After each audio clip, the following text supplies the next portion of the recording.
Tienes crisis de migraña, vas al neurólogo, tienes una enfermedad irreversible, misteriosa y tienes que convivir con ella. Pues el catastrofismo. Que el dolor es una construcción compleja que tiene elementos cognitivos, emocionales, motivacionales, emocionales, sensoriales y sociales. Yo suelo decir que la libertad es obligatoria, ¿no? Hasta que no se cubra ese déficit de conocimiento del dolor como algo que corresponde a una narrativa, ¿no? A un relato que se va construyendo, seguirán creciendo, yo creo. Si hay personas con dolor crónico que han escuchado esta conversación, ¿qué les decimos? Hola, ¿qué tal? Bienvenidos a un nuevo episodio de Movimiento Desencadenado. Mi invitado de hoy es Arturo Goicoechea. El doctor Goicoechea es un reconocido neurólogo, escritor, divulgador y pionero en la investigación de la neurofisiología del dolor, en especial a lo que él define como síntomas sin explicación médica. Arturo es de esas personas que siempre está jugando con una curiosidad infinita, abierto al debate y al desacuerdo, y que después de tantos años en su profesión mantiene la misma pasión por seguir aprendiendo. En este episodio encontrarás información de gran valor, tanto si sufres de dolor persistente como si tienes algún tipo de relación personal o profesional con personas que lo padecen. Trataremos temas como qué es el dolor y por qué no siempre se relaciona con el daño en los tejidos, por qué el reposo suele ser una mala estrategia para gestionar el dolor crónico, que sin cerebro no hay dolor, cómo las creencias pueden afectar a la persistencia del dolor, qué estrategias pueden funcionar para combatir el dolor crónico y mucho más. Espero que este episodio te ayude a entender mejor el ciclo del dolor crónico gracias a la ayuda del doctor Arturo Goicoechea. Arturo, ¿cómo es posible que una condición, una situación, una experiencia, como es la del dolor crónico en ciertas personas, su prevalencia vaya creciendo en los últimos 15, 20 años, si es algo que ni se transmite, no es un alérgeno, no es un virus, no es una bacteria? ¿Cómo puede crecer el dolor crónico? Bueno, pues porque depende de los contenidos que la cultura va vertiendo, ¿no? Eso, como no se evalúa en ausencia de daño, que eso puede ser un error de atribución, pues esa atribución que tiene éxito sigue funcionando y sigue generando bucles. Uh-huh. No hay feedback para compensar, ¿no? Lo mismo que las modas, ¿no? Una moda normalmente se expande, ¿no? Uh-huh. El hecho de que haya más pues va potenciándola, ¿no? No lo sé. Yo creo que es los contenidos de la cultura que son los que tienen una capacidad de generar y luego las condiciones actuales de la vida pues no permiten un aprendizaje libre, juguetón, ¿no? Uh-huh. No. Se quita libertad, sobra protección.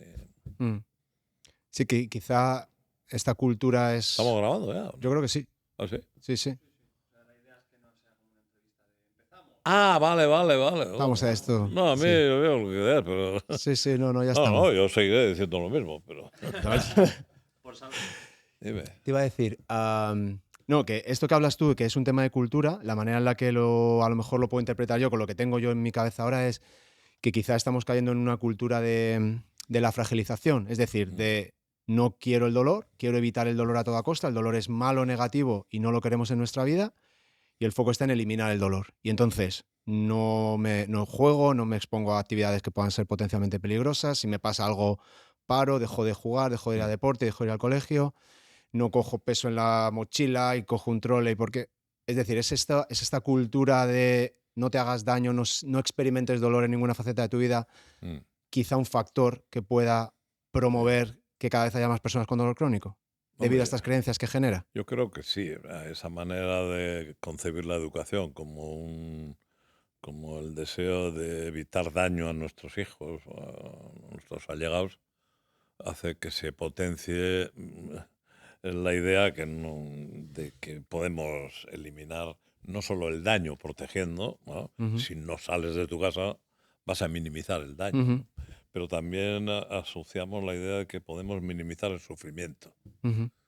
Entonces cuando sale el dolor, no, pero hoy podemos eliminar el dolor, ¿no? O podemos eliminar el insomnio, podemos eliminar la tristeza. O sea que estamos creando una serie de expectativas que no son ciertas, ¿no? La minimización del daño, pues sí, a lo mejor si restringes el movimiento Ujú. y te limitas a hacer, digamos, movimientos acolchados, con casco, Sí, coderas y tal, pues a lo mejor vas a tener menos lesiones, ¿no? sí. Pero lo que estamos minimizando es sobre todo ofreciendo una solución para todo, entonces sí que estamos fragilizando, quitamos experiencia, el aprendizaje se queda Mm, sin hacer prácticas, ¿no? sí. Y luego cuando ya aparece el dolor, normalmente se busca a ver si has hecho algo mal físicamente, Mm, si has cogido pesos, si no te has sentado bien, si ujú. no haces ejercicio, si tienes el core flojo, Sí, sí, sí. todas esas cositas. ¿Qué me vas a contar tú a mí? Sí. Y luego, pues, si no hay nada de eso, se recurre a lo psicosocial, ¿no? Ya, Bueno, cómo te va la vida y qué trabajas, el estrés, todas esas historias, ¿no? ya. Al final se hace esa cosa que no sé qué quiere decir del modelo biopsicosocial, donde por un lado estaría lo bio, que a veces aparece en una imagen, es que tienes mucho desgaste, tienes artrosis y tal, claro, ya tienes una mierda de columna o lo que Mm, sea, ¿no? Y luego además estás estresado, deprimido, no duermes bien, la alimentación no es la debida y tal.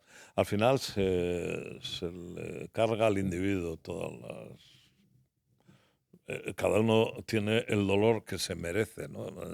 Parece que se dice algo así, y que el ya. dolor sería una especie de termómetro de, primero, de calidad genética y luego de estilo de vida, de cómo has cuidado o descuidado tu cuerpo y tal, Ujú, ¿no? ujú. Y entonces, bueno, pero no te preocupes, que hoy día te podemos quitar el dolor Ya. o podemos mejorarte los músculos, haces esto, la alimentación y a lo mejor tal.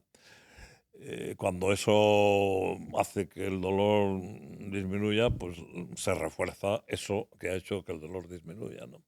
Pero no hay ninguna pedagogía social en el sentido de que lo importante es por qué duele, qué es el dolor, qué significado tiene evolutivamente Ujú. y cómo hay que interpretarlo correctamente, ¿no? Y eso yo creo que es un déficit que hoy por hoy, salvo un porcentaje creciente de fisios que han visto que no solo hay tejido muscular, óseo, sino que también hay neuronas, y hay un aprendizaje. Ujú, ujú. La cuestión es mucho más compleja. Pues.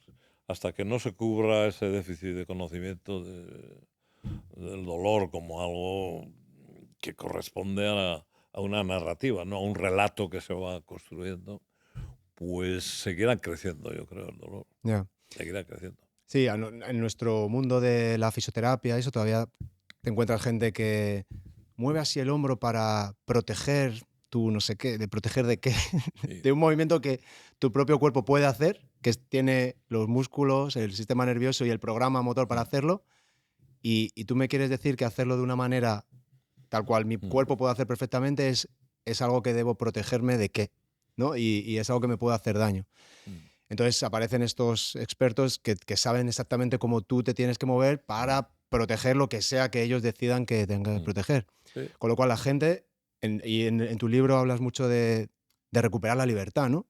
hombre. Incluso la gente que se supone que va haciendo lo correcto, a lo único que le abocan es a perder su libertad, a obedecer al profesor, Mm, fisio, experto de mm, turno y hacer lo que se le dicen, ¿no? ya, Y es verdad eso que dices tú, que muchas veces se carga la culpa en todos los problemas de su estilo de vida sin entender que el estilo de vida es parte de una ontogenia, es de una cultura que en la que todos participamos y en la mm, que hay elementos que generan más inputs que otros y que hacen que avance en una dirección hasta que se produce un cambio de paradigma, ¿no? Que es lo que tú abogas, que es mm, entender que el dolor, aunque sea muy íntimo nuestro, es decir, todo el mundo puede entender lo que es el dolor, pero no sabe cómo funciona el dolor, no sabe realmente con detalle cuál es la función que genera y qué es lo que produce. Simplemente lo experimentas y mm, como lo experimentas a menudo te crees que sabes perfectamente lo que es.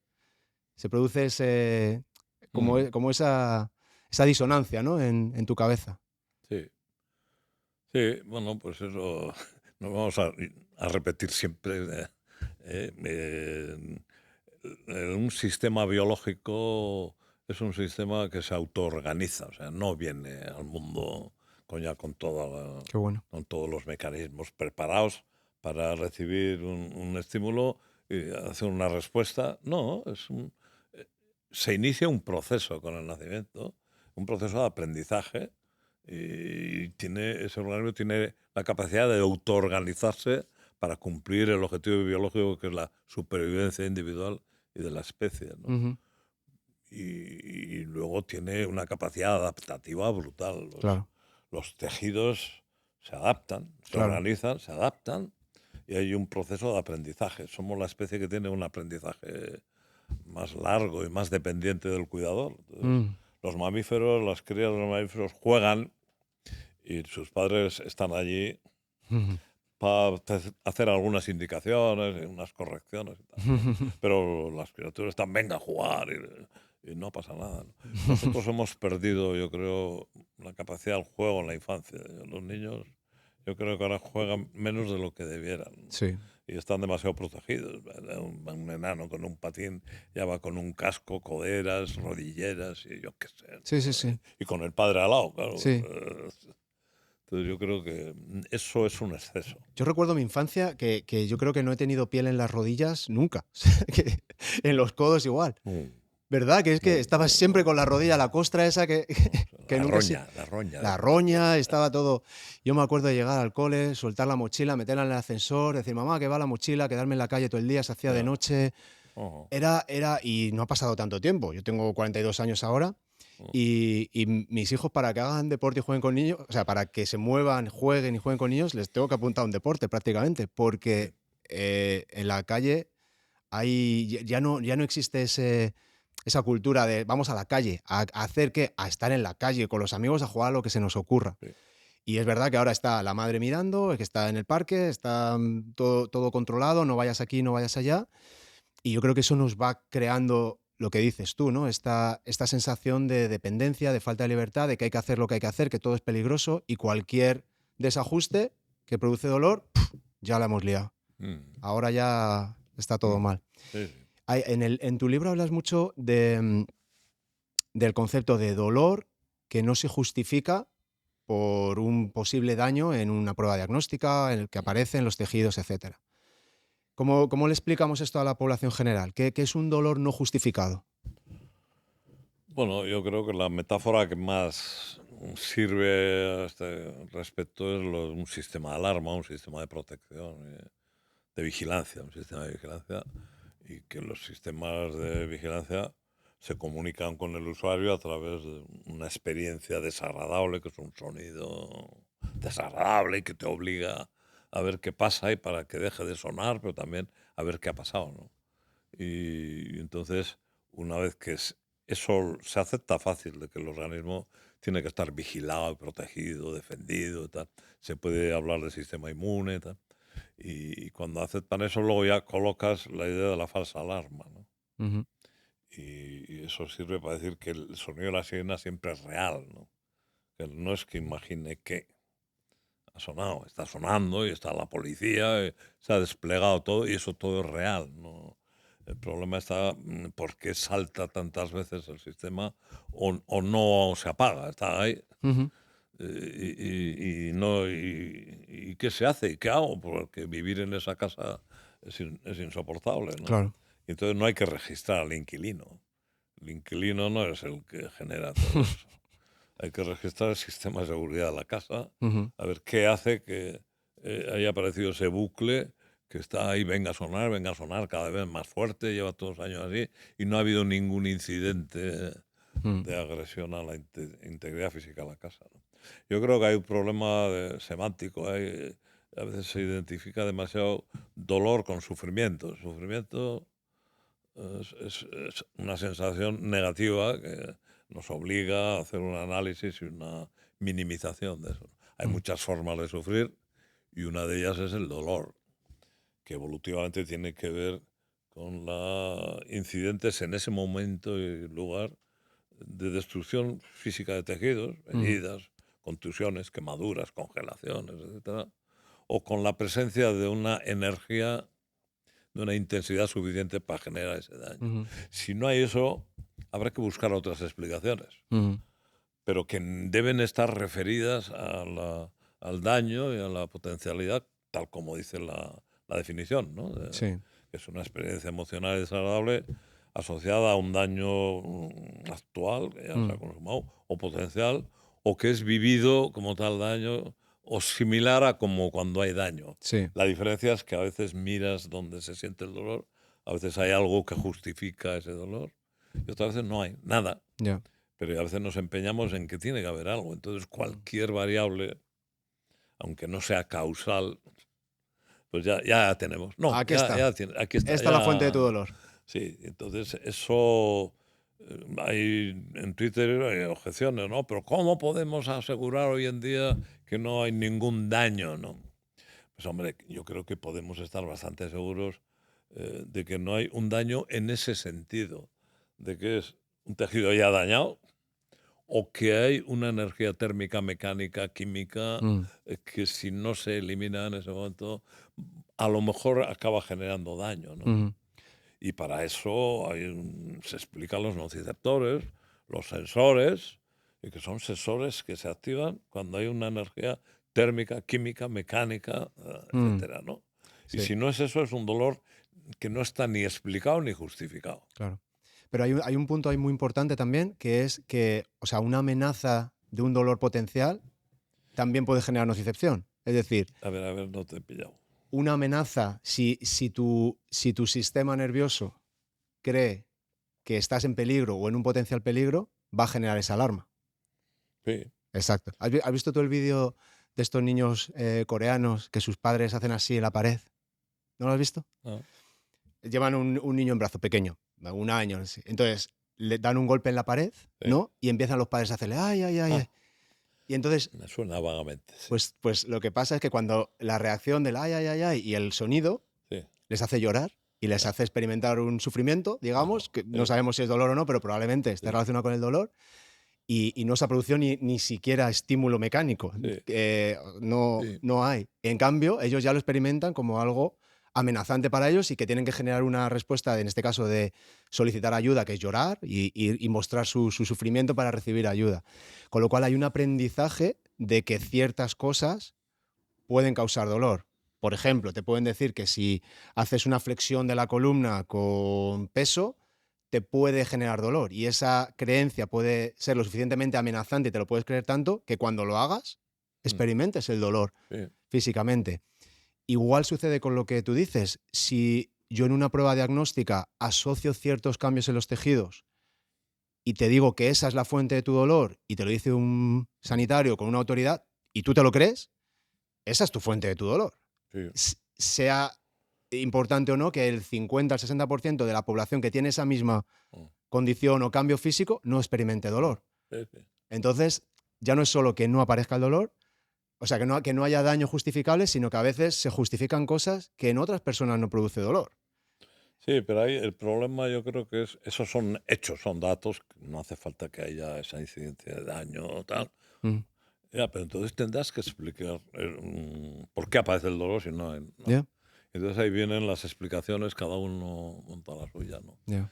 Y, por ejemplo, pues todo esto, la sensibilización central y todo esto, ¿no? Bueno, pues es que los nervios, las neuronas están en un estado de hipersensibilidad. Bueno, ¿y por qué? Pues, eso no contesta nada. Porque tú puedes decir que cuando hay un daño agudo reciente, la propia respuesta inflamatoria te modifica el umbral de activación de un sensor de un canal iónico, ¿verdad? Pero mientras está la reparación y todo eso, luego la información de ese tejido va enfriando y hay una transición a un estado de apagar, ¿no? Uh-huh. No se queda eso allí. Claro. Y si se queda, o como si se hubiera quedado, Uh-huh. pues tendrás que explicar los procesos y cómo se explica eso, ¿no? Uh-huh. Entonces ahí aparecen muchas veces explicaciones a veces que parecen creíbles. Por ejemplo, si vives una situación de estrés crónico, pues eso favorece el que, ¿no? Y tú coges a unos ratones, les tienes colgados del rabo, que es un estrés crónico, ¿no? Vivir colgado del rabo Eso estresa a los ratones, ¿no? Y entonces A los les ratones haces- alguno más seguro que les Pero estresaba. entonces lo que hacen es hacer estímulos nocivos, térmicos, mecánicos o tal, y la conducta del ratón es como si le doliera. No hay relato, pero no. Luego el estrés produce dolor crónico. No. El estrés te puede rebajar los umbrales y ante un estímulo mecánico, térmico, químico potencialmente nocivo, es más fácil que te duela antes el umbral, ha rebajado, pero no tiene la capacidad, no debiera ser algo que genera una transición a un estado de alerta protección en ese momento y en esa actividad.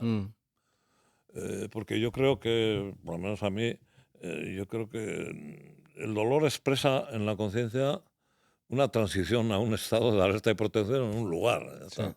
en un escenario. Y yo creo que eso es la función del...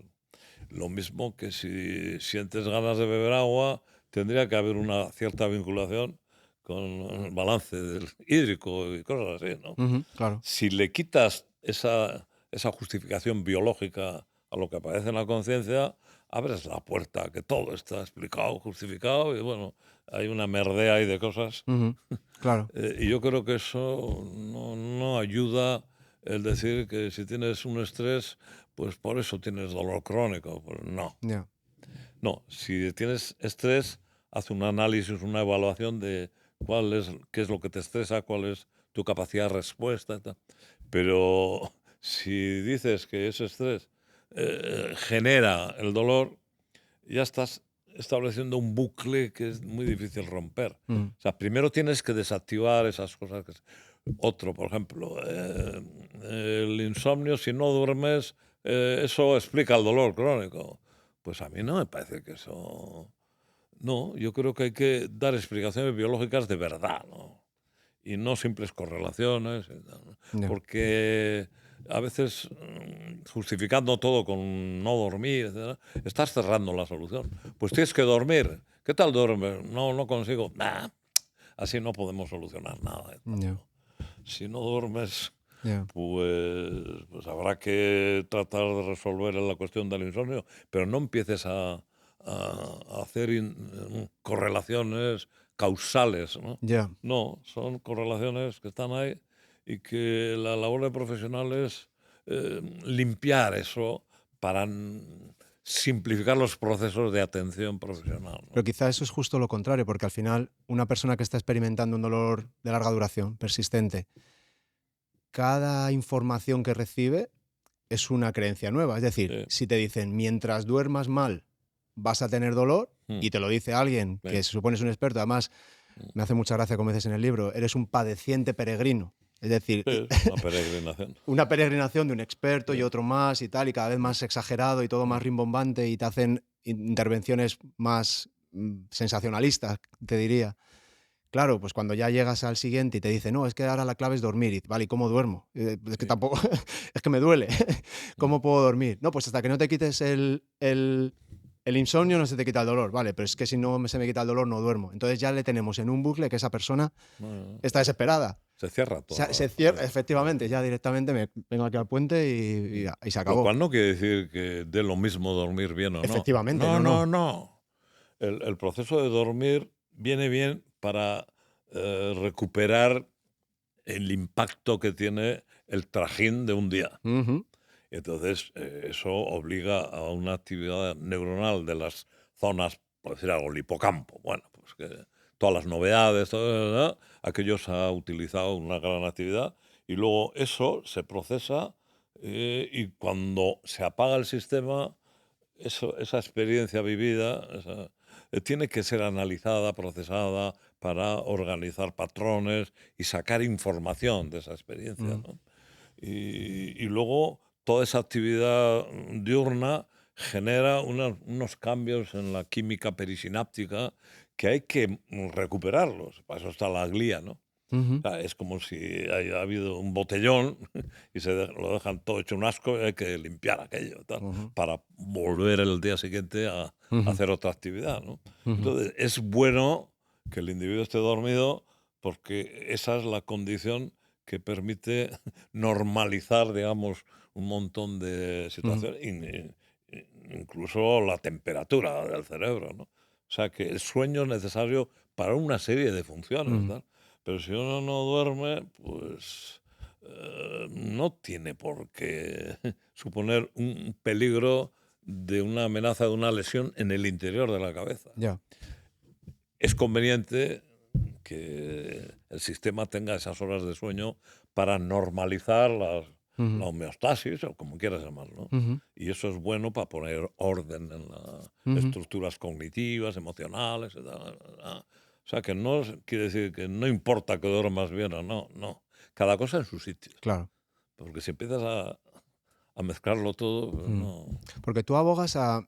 Siempre lo explicas de una manera que para mí es bastante chula en el libro, que es que esa persona ha perdido su libertad Sí. y que necesita recuperar su libertad. Mm. Entonces, hablamos de que muchos médicos o muchos sanitarios o muchos fisios recomiendan, por ejemplo, hacer reposo. Y tú lo que abogas es, bueno, es que hacer reposo también te quita tu libertad. Es decir, el reposo no es óbice de nada para quitarte tu dolor. A lo mejor te puede calmar el dolor puntualmente en un proceso agudo, pero claro, si lo único que haces es reposar, no estás viviendo. Es decir, cuando tienes que volver a tu vida y recuperar tu actividad, tu sistema nervioso, tus tejidos siguen igual de asustados, igual de sensibles, con lo cual eso no te ayuda a recuperar tu libertad, ¿verdad?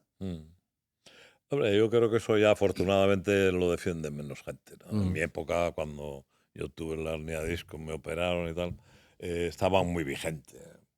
O sea, mientras te doblas tienes que hacer reposo absoluto. Ya, absoluto, además. Y luego, si no iba bien, pues no estás haciendo el reposo todo lo absoluto que debiera ser. Y entonces pensabas que...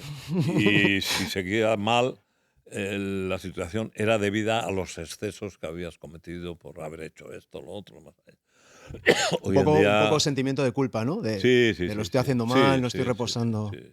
Y ahora yo creo que casi todo el mundo reconoce que ante incidentes de hernias o cosas, hay que, si el dolor lo permite, con la actividad. Mm, mm, Eso ha cambiado, afortunadamente, ¿no? mm.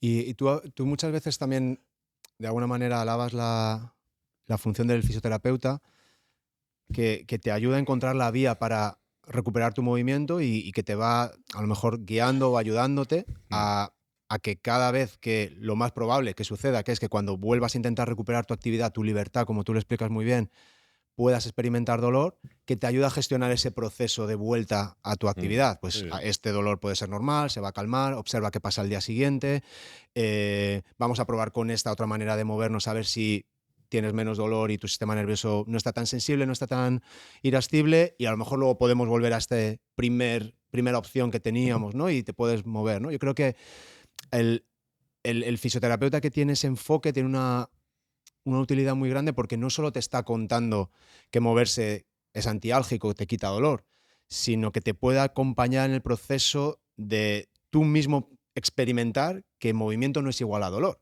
que Sí. puedes moverte sin dolor y que incluso te lo puedes pasar muy bien, te puede gustar mucho y tener una sensación muy agradable, ¿no? Sí, hombre, yo creo que hay que distinguir cuando hay una lesión aguda, hay un periodo de baja. O sea, Claro. mientras se repara la lesión, y cada tejido tiene sus plazos de recuperación y tal. Pero en algún momento hay que gestionar la carga. O sea, los tejidos necesitan carga. ¿Cuánta y en con qué graduación y tal? Pero luego, sobre todo, es la idea de que muévete y no tengas miedo, porque el dolor no siempre te va a indicar lo que debes hacer o no. La mayor parte de la nocicepción es silenciosa. O sea, los sensores de estímulos mecánicos que superan un cierto umbral, hombre, generan información de estímulos mecánicos que están por encima de un umbral. Pero no es información de daño, sino información de estímulos mecánicos que superan el umbral de activación de un sensor. Sobre esa información, el cerebro o el organismo va afinando programas de movimiento que vayan minimizando el daño, porque tiene información de sensores mecánicos, tal. Pero no es que haya una señal de nociceptor y tiene que doler, que no. La nocicepción básicamente es silenciosa. Uno que está jugando al fútbol o en cualquier deporte, está llegando información de nociceptores, pero bueno, pero no está en Unai, ¿no? Por más gestos que hagan los futbolistas, ¿no? Ya. Pues eso es mentira, o sea, no, porque luego hay repetición en cámara lenta. Está el Hacer bar, así, eso. Sí, sí, tal, sí. ¿no? Yo creo que a veces, no sé, esa separación de lo que es información de sensores de nocividad, luego información de sensores de daño consumado, que yo le llamo necrocepción, Ajá. pero bueno, no me hacen caso, no pasará la historia por eso, ¿no? Y luego, una vez que hay información de nociceptores, esa información se refiere a presencia de energía generalmente mecánica con la actividad, Ujú. que está ahí, que podría ser nociva, pero no hay evidencia de daño consumado. Luego eso el sistema va a utilizar para afinar aquellos programas que, sin perder funcionalidad, pues se pueda minimizar el daño, ¿no? Ya, ya. Y luego está el hecho de que no hace falta información de nociceptores para que el sistema, con todo lo que ha aprendido, edite o haga una transición en un estado de alerta protección anticipado, predictivo, Ujú, y en la conciencia se expresa como dolor. ujú. Pero a algunos esto les chirría y no aceptan. Ya, En algunos fisios incluso, que eso a mí no me convence el goico. No, que tiene que haber algo. ya. Yo creo que no. Y ese es el concepto que a mí me parece que es fundamental, que es el de la alucinación, ¿no? Sí, ya te he visto ahí algún rifirrafe también Sí, interesante. tampoco voy a entrar. El No, tema de pues, las alucinaciones. además en el WhatsApp no es un sitio, en En el el Twitter, Twitter tienes toda la razón. no es el sitio para hacer debates, ¿no? Es muy complicado. Buah, Es muy complicado. Tienes no. muy poco tiempo, todo el mundo está No, buscando. tienes que estar aclarando. Yo no he dicho eso, yo quería. No, Eso es. preguntar, te puedo. No me gusta. Por eso quedamos aquí en este sitio tan bonito, hablamos largo y tendido, lo explicamos todo Sí. bien. Hay un tema que a mí me. O sea, yo últimamente, bueno, vivo muy expuesto al dolor, ¿vale? Por la edad que tengo y por la actividad física que hago y el tipo ¿Al de. dolor o al daño? A las dos cosas. A las dos cosas. Mm. Entonces, creo que una de las cosas que he descubierto practicando un arte marcial que he empezado tarde en mi vida, ¿no? Casi con 40 años, donde hay muchas posibilidades de que sucedan cosas y suceden cosas. He tenido que ajustar mis expectativas de cuándo un dolor se tiene que ir. Y yo creo que yo, siendo fisioterapeuta, teniendo esa buena relación con el dolor, me ha costado entender y he tenido que ir por un proceso de maduración y de reflexión personal de todo lo que está pasando, que entiendo que la persona que está en la calle esté totalmente perdida y no sepa muy bien cuál es la referencia. Y es verdad que lo que tú dices, los tejidos tienen un proceso de curación, pero hay ciertas condiciones que pueden durar mucho más de lo que a lo mejor tu expectativa tendría. Yo, esto me duele el hombro y me duele hace 3 meses. Ya, pues a lo mejor necesitas un año. Lo que me he dado cuenta es que hay dolores mucho más largos de lo que yo pensaba que me iban a dejar de doler. Yo he seguido haciendo mi actividad, he seguido trabajando esto. Y a lo mejor he necesitado un año para recuperarme. Pero al año se ha recuperado y he vuelto a buscar Mm. mi función y a recuperarme. Y cada vez es empezar de nuevo. Venga, otra vez trabajar la fuerza, otra vez. Es un proceso tedioso, pero es el que es porque yo quiero practicar la actividad que quiero practicar, me hace feliz y me gusta. Pero creo que esa gestión de las expectativas de la gente, es decir, si no se me quita en 2 meses, me opero. ¿El qué me opero? Cualquier correlación que haya encontrado en una imagen. Y mi hipótesis que tengo es, joder, si no son 2 meses, a lo mejor ese tejido sigue generando dolor, el dolor va cambiando, nosotros lo metemos todo dentro de una nebulosa de que es el mismo dolor, pero ¿y si a lo mejor necesita 8, 9, 10 meses incluso para que la conciencia, esto que dices tú, también entienda que eso ya se está recuperando? Es decir, es posible que las cosas, aunque el tejido se cure, el dolor necesita un poco más de tiempo, pero si estamos tranquilos observando que yo he tenido un dolor, me he hecho un daño, ha pasado algo ahí y mi cuerpo se está recuperando, que eventualmente se recupere. Por lo menos esa es mi experiencia personal en 3, 4 situaciones de dolores muy largos, ¿no? Que yo pensaba que iban a ser más cortos, pero que al final se recuperan.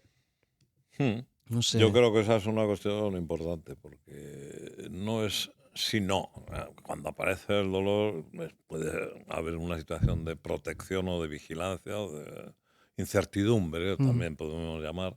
Y se puede decir, bueno, mientras no haya nada de dolor, quieto. No, yo creo que hay situaciones, ahí está la gestión del profesional o la intuitiva de uno mismo. Exacto.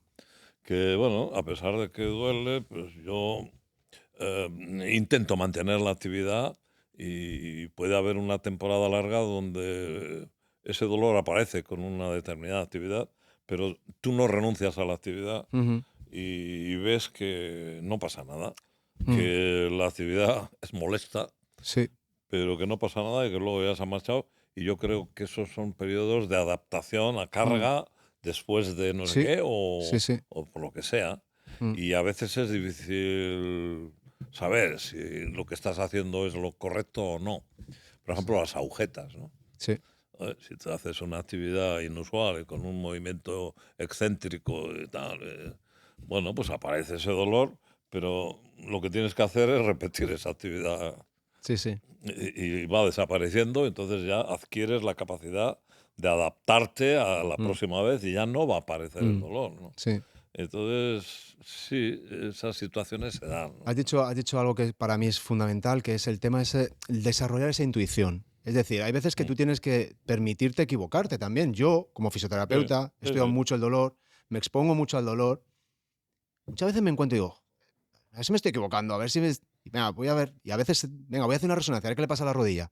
Ah, pues es una rotura parcial del cruzado. Va, pues nada, a seguir. No está roto, seguimos. Y luego también tendemos a magnificar cuando hay un estímulo de carga, cuando entrenamos o cuando... Y al día siguiente, por ejemplo, tenemos más dolor, se me ha acentuado el dolor, pero hay muchas ocasiones, y yo soy prueba viviente de ello, de que no he hecho nada, he estado 12 horas sentado en el ordenador trabajando en algo y al día siguiente la rodilla me duele mucho más. Mm, Y eso tiendes como a olvidarlo un poco. sí. Es mucho más Mm, sensacionalista cuando culpara cuando haces carga que cuando te descargas también y que el dolor se relaciona ya, o no mm, con uno o con otro. mm, Y yo creo que esas son las cosas que tenemos que explicar a la gente, que mm, el dolor es un poco caótico y que el sistema nervioso mm, genera una señal y lo que decías tú, a veces tu conciencia está de una manera, has descansado mejor, estás de buen humor, estás más positivo, estás más pesimista, has tenido una discusión, todo eso al final acepta, afecta en cómo mm, percibes tu sí. propia experiencia, tu realidad, tu sufrimiento, ¿no? Ujú. Sí, sí, yo creo que eso... Y siempre va a haber una incertidumbre en las Eso es. decisiones, ¿no? Entonces, a veces objeciones que nos hacen, ¿y cómo estás seguro tú? No estoy seguro. Perfecto, Pero perfecto. bueno, yo estoy probando, experimentando y teniendo una banda de tolerancia a la actividad. Si cada vez que uno se pone a hacer footing, cuando empieza a sentir el dolor, se para, pues no hará footing. Ujú, ujú, ¿No? Que el ujú. dolor forma parte a veces Ya. de la actividad y cierta... Y luego yo creo que la propia organización del sistema nervioso central, salvo en situaciones puntuales de que hay que parar por narices, te permite la actividad tú sintiendo dolor y sin que haya destrucción de músculos, una rhabdomiolisis. Ujú. No se está destruyendo. Ahora, habrá enzimas luego, hombre, ha habido una actividad excesiva, poco, pero no has tenido una destrucción. O sea que acepta que estés haciendo cosas, Ujú. pero te informa con el dolor que estás en una actividad potencialmente peligrosa. Ya. ¿M? Pero no te obliga a pararte. Ahora, si tienes un dolor torácico por una angina de pecho, con una coronaria, que probablemente la información que se genera en ese tejido va a obligar a pararte, ¿no? Ya. No parece prudente que sigas porque a lo mejor eso te lleva al infarto, ¿no? Claro. Es distinto, ¿no?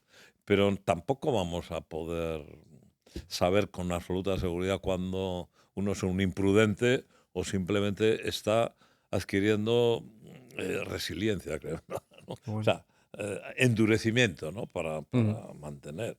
Y luego hay una cosa que se le presta poca atención, yo creo que es importante, el cansancio. O sea, que el cansancio es eso que aparece en la conciencia que te invita a dejarlo, no vaya a ser que se te vaya a destruir el tejido. O sea, que es un recurso que tiene el organismo para quitarte de la cabeza la idea de que tienes que... Mm. ¿no? Mm. Lo que pasa es que a veces los valores culturales que tenemos, sobre todo en el contexto del deporte y tal, Ujú. porque no es lo mismo el deporte competitivo que la actividad física porque te persigue el león, ¿no? No, claro. son distintas, ¿no? Sí, sí. Entonces, en el deporte uno se puede exigir incluso sufrimiento, incluso yo alguna vez ya vi un atleta, me acuerdo, que tenía un régimen de entrenamiento tremendo, tal, y llegó a tener un problema de una miolisis, una radiomiolisis por tonta, vamos, Por exceso de actividad. por exigirse y tal, ¿no? Eso nos puede pasar, ¿no? Sí. Y en el curso de un maratón uno puede haber sobrepasado los límites de la prudencia Ujú. y no ha hecho caso Mm. a unas indicaciones, ¿no? Pero yo creo que el cansancio es el que nos permite a veces, mira, déjalo, no parece que Ya. podemos ser cabezotas, Mm. lo va a dejar ya por aquí, no, venga, tengo que conseguir, tal, ¿no? Aquí por esta zona soy más de esos, ¿eh? Bueno, hay De... muchos mitos de tal, nah. Pero fíjate que me encanta eso que dices porque me conecta con, aunque te equivoques, aunque haya una incertidumbre, forma parte de tu libertad. Ujú. Y como tú tienes la libertad de hacerte cargo de tu vida y de jugar con ella y de entender hasta dónde tienes que ir, a veces te equivocarás, a veces no. Sí, Esperemos que las consecuencias no sean sí. letales o fatales. Pero es que la otra opción estamos viendo que es casi más peligrosa. El Sí. quitarte esa libertad y el quitarte esa posibilidad de exponerte a situaciones potencialmente peligrosas, al final acaba también con otro tipo de sufrimiento. Sí, sí. Entonces, Yo suelo decir que la libertad es obligatoria, ¿no? O sea, habría que obligar a la gente a ser libre, pero eso quiere decir que no hacer salvajadas, burradas. Bueno, si las quiere hacer, haya cuidado, ¿no? mm, Pero la libertad entendida como la oportunidad para tomar la medida a la interacción de tu organismo con tu entorno. buenísimo. Y si no tienes esa oportunidad, nunca vas a poder ayudar a tu organismo a que le vaya bonito, no le vas le vas a evitar daños, bueno, pero le tienes que dar la oportunidad de tomar la medida Mm, de ese organismo con esa claro. historia y respecto a objetivos. No te porque los objetivos te marcan, ¿no? Yo qué sé, tienes que hacer abdominales. ¿Y por qué tengo que hacer abdominales? No te jode. Que se hagan ellos porque cuando yo haga lo que me da la gana hacer. Claro, Tal, claro. ¿no? Claro, claro. Me pongo a cortar un árbol y a sacar leña y me van a salir unos abdominales. Sí, pero no, voy a cortar árboles para hacer abdominales. No, voy a cortar árboles, no sé por qué, pues te da por ahí, pero bueno, porque es Efectivamente. invierno, necesito leña. ¿No? Lo Efe- importante es que haya objetivos Sí. y no meter miedo en el cuerpo para conseguir esos objetivos. Hombre, a no ser que sea Ya. un miedo plenamente justificado. Ya, ya, ya, Y ya. nadie está gilipollas como para Ya.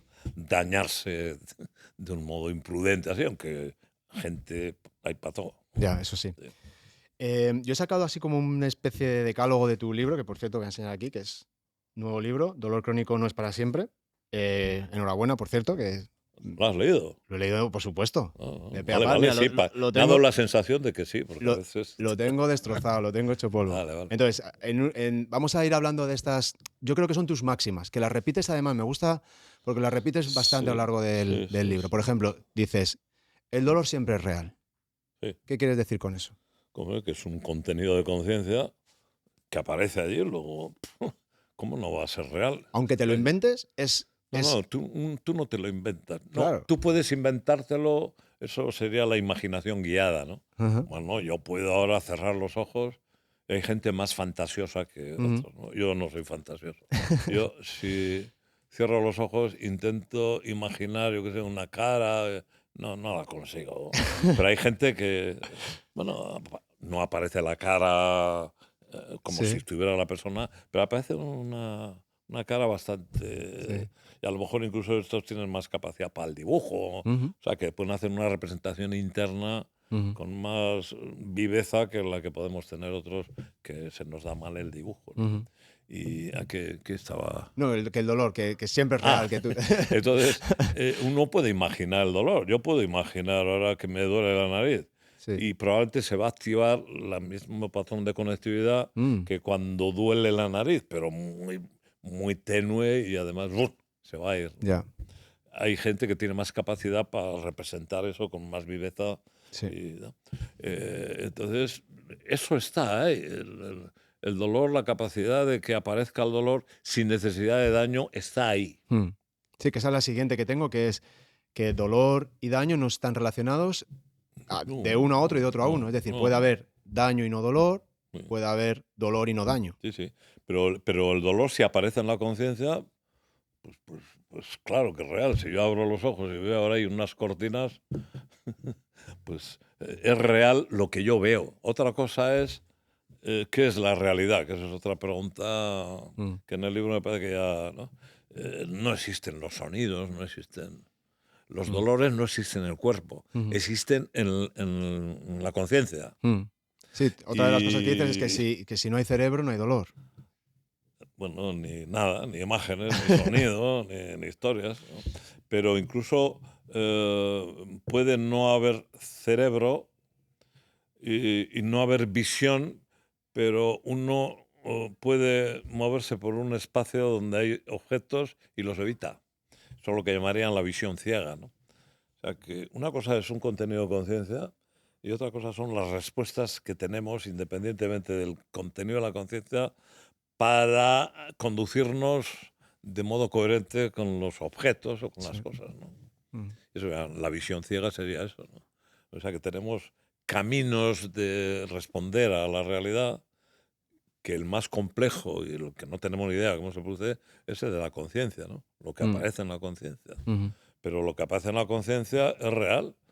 Lo mismo que lo que aparece en la pantalla del ordenador es una realidad de la pantalla del ordenador. Pero luego, ¿qué real es eso que aparece en la pantalla? O lo mismo que en una película de cine. Bueno, estamos juzgando lo que estamos viendo en la pantalla. Luego, si lo que sale en la pantalla se ajusta a una realidad que está por ahí, a veces sí, a veces no. Ya. Pero siempre es real, sí. Y hay un punto en el libro que me gusta mucho la manera en la que lo explicas, porque siempre cuando tratamos en dolor crónico, en fisioterapia, hay altos niveles de catastrofismo, ¿no? Y entonces sabemos que, o decimos, o se investiga que el catastrofismo es un predictor de dolor persistente, de aumento de dolor, menor tolerancia, umbrales más bajos. Pero claro, tú lo que dices es, cuando tienes dolor, el catastrofismo es normal, es entendible y es lógico que lo tengas. Sí. Con lo cual no te preocupes que en un momento dado tendrás que tener esa reacción. Pero no necesariamente es a la inversa, es decir, no más catastrofismo genera más dolor. ¿Cómo A ver, en entendemos los eso? sistemas complejos, y vuelvo al sistema complejo, me parece que es fundamental eso. Un sistema complejo es algo que está integrado por componentes que interactúan de cara a una función común o un objetivo común, pero que esa integración hace que ese todo sea algo más que la suma de los componentes, etcétera, ¿no? Bueno, pues en los sistemas complejos un elemento importante es la bidireccionalidad, ¿no? O sea, todo lo que sale reentra, ¿no? O el concepto de reentrada, ¿no? Y eso sucede incluso en una célula. La célula tiene una actividad interna, que hay mucha información ahí, pero a veces expresa moléculas hacia afuera que pueden servir de información a otros sistemas, pero que también cuando salen genera información hacia adentro. Entonces la reentrada, la bidireccionalidad es fundamental. Y no sé a qué venía esto, pero... No, estábamos hablando del catastrofismo. Ah, vale. Y, vale. y que tú un poco le quitas el hierro de decir, bueno, es normal que experimentes Sí, y eso catastrofismo. de lo que llaman la teoría del sentido común es que la gente actúa con sentido común respecto a sus realidades. Entonces, si aparece el dolor, claro que vas a ser catastrofista, sobre todo al principio. Eso es. ¿No? Porque lo que no tendría sentido es que aparezca el dolor en la muñeca. ¡Qué bien! He sentido dolor en la muñeca. Voy a ver... No, lógicamente hay una tendencia a la interpretación negativa para ver qué has hecho, qué ha pasado con la muñeca para que aparezca ese aviso. Sí, tomar las medidas oportunas Sí, si son que necesarias. cuando sale ese pensamiento negativo, pues ese pensamiento negativo también entra. Lo que hay que hacer es que esas reentradas desde la conciencia tengan que ver con la realidad real y no solo con el dolor. O sea, hay que ver si donde duele, a ver qué realidad de daño hay que puede explicar y justificar. Y si no la hay, pues desde la conciencia no hay que ser catastrofista. Pero si no enseñas a la gente a evitar ese catastrofismo, van a actuar en función de lo que les hemos enseñado. Y es que yo creo que hay una emoción ahí como jerárquicamente muy grande, que es el miedo, ¿no? Y al final, en esto que hablábamos al principio, ¿no? En esta cultura en la que parece que vivimos, parece que el miedo está muy presente. Tenemos miedo al próximo virus, a la guerra de no sé dónde, tenemos miedo a que la inflación nos va a dejar sin dinero, tenemos miedo a un montón de cosas, ¿no? Y cada vez parece que más y más y más, ¿no? Y cuando vivimos en ese estado de miedo, esa situación compleja que hemos tenido, un problema físico, evidentemente hay una preocupación, más que una preocupación hay que ocuparse de esto porque queremos resolver, pero si tú tienes miedo a lo peor que pueda pasar es cuando entras en esta rumiación catastrofista de qué me va a pasar, no me voy a recuperar, y eso sí que sabemos que es uno de los factores más claros de predicción de persistencia de dolor. Ese dolor tiene más posibilidades de quedarse ahí y no resolver, ¿no? Sí, sobre todo si lo promocionamos nosotros, ¿no? Es... Por ejemplo, si tú tienes crisis de migraña, vas al neurólogo, tienes una enfermedad irreversible, misteriosa, y tienes que convivir con ella. Pues el catastrofismo lo Nos ha genera el fastidiado. mensaje, ¿no? Claro.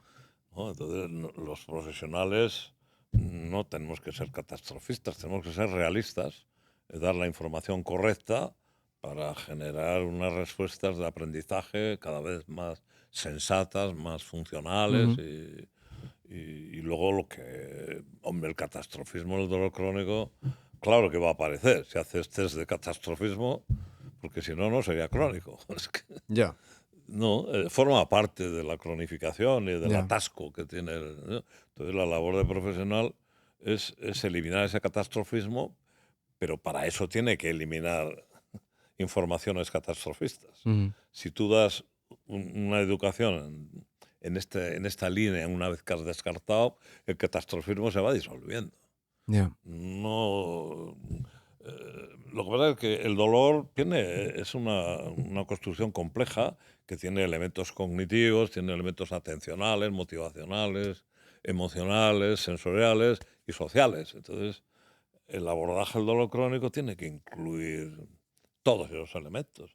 Y el catastrofismo, no hay que tratar el catastrofismo, hay que tratar las ideas catastrofistas e improductivas, pero que proceden del ámbito profesional. A veces el paciente puede mostrar más resistencia a desprenderse de esas ideas, ¿no? Porque las creencias se defienden, porque no es fácil a veces quitar una creencia errónea, catastrofista. Sí. Pero yo creo que la mayor parte de la gente, cuando le das la opción de conocer y comprender el proceso en profundidad y como un proceso de aprendizaje histórico y tal, pues deja de catastrofizar y empieza a pensar en positivo, no sé, en positivo, en realista. Sí. Que tampoco me gusta eso de ser positivo o no positivo. Sí, bien dicho. Hay que tratar de que lo que aparece en la conciencia tenga coherencia con lo que realmente está sucediendo en los tejidos. Yo creo que hay un punto que también en esta experiencia que yo te contaba antes, ¿no? De estar expuesto a actividades que generan daño y que generan dolor y a veces te lesionas más de la cuenta. Yo creo que en esta cultura que hablábamos al principio, parece que el foco está en eliminar el dolor.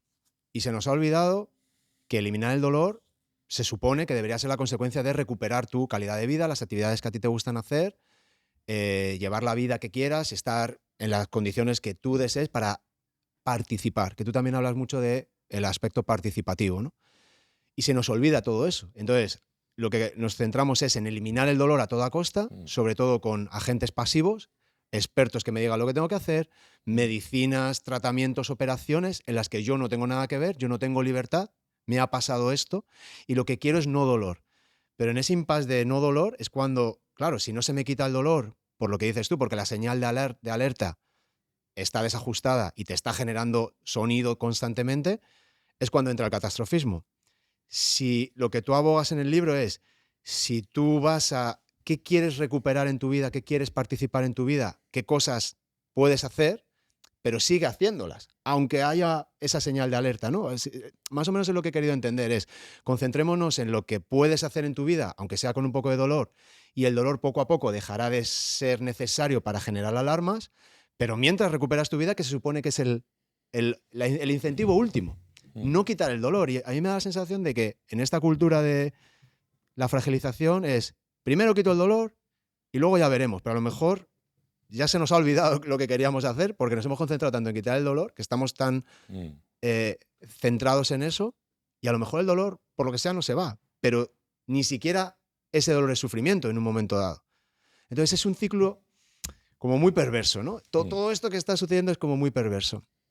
Y luego al mismo tiempo es complicado de salir, porque claro, estamos hablando de cosas que tienen que suceder y no que suceder, pero luego llevarlas a la práctica no es tan fácil. Hay gente que responde muy bien, hay gente que no responde nada bien, hay gente que tú le cuentas todo esto y te dice, pero estos dos idiotas que están hablando, ¿no? Sí. Entonces hay una complejidad que profesionalmente es muy interesante, pero que al mismo tiempo supone un reto importante porque vemos que sigue aumentando la prevalencia de dolor crónico, ¿no? Entonces yo creo que toda esta información es fundamental porque cuando cambie el paradigma, la gente tendrá más recursos para entender dolor. Bueno, dolor no significa que haya algo dañado sí o sí y que tenga que parar. No, dolor significa una alerta y tengo que hacer ciertas modificaciones para seguir mi camino dentro de esa libertad que tú comentas, ¿no?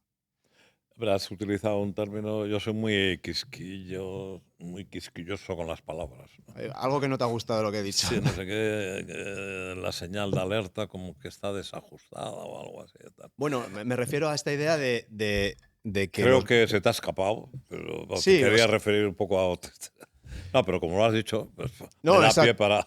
No, a lo que me refiero es que tú puedes seguir experimentando dolor,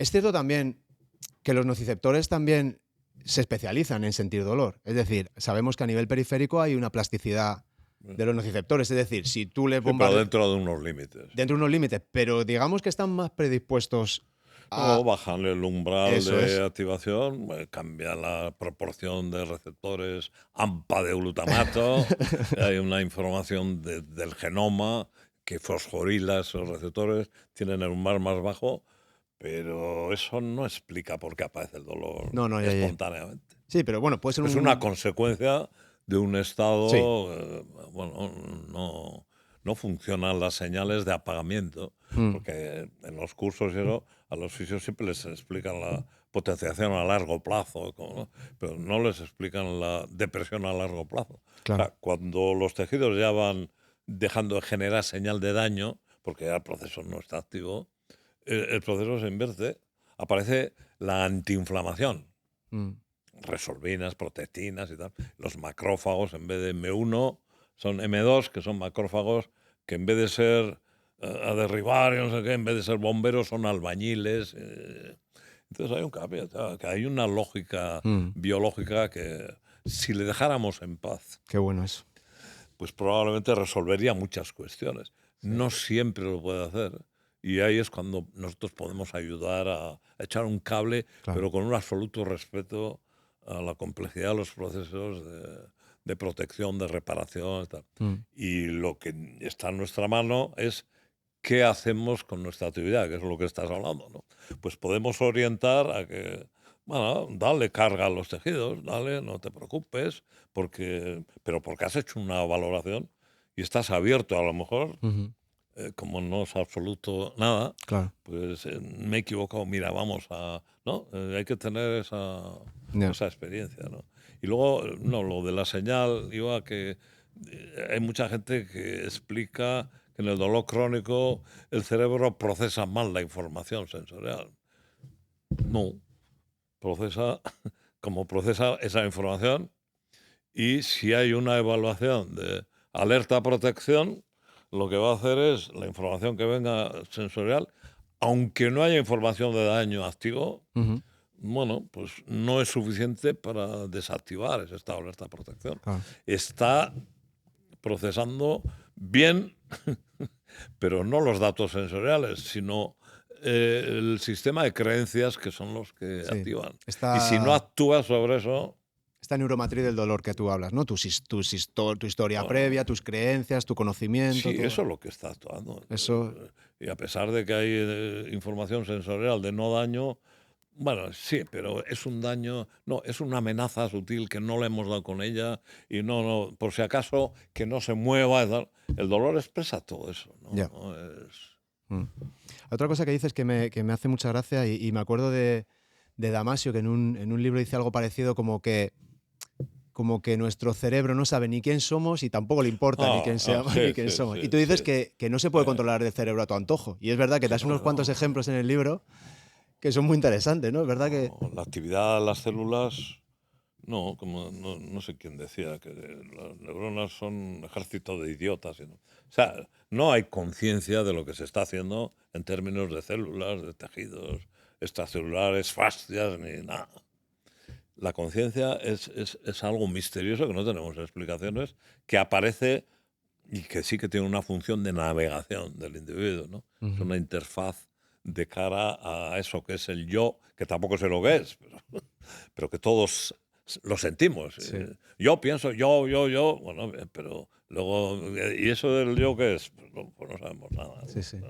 No, es verdad que en el libro hay una parte que te pones bastante metafísico y luego dices, bueno, lo voy a dejar. Sí, quedarte con la idea de no sé qué, no. Bueno, pero cuando te empiezas a hacer preguntas del yo, ¿qué es el yo? Sí. Entras en la filosofía. Totalmente.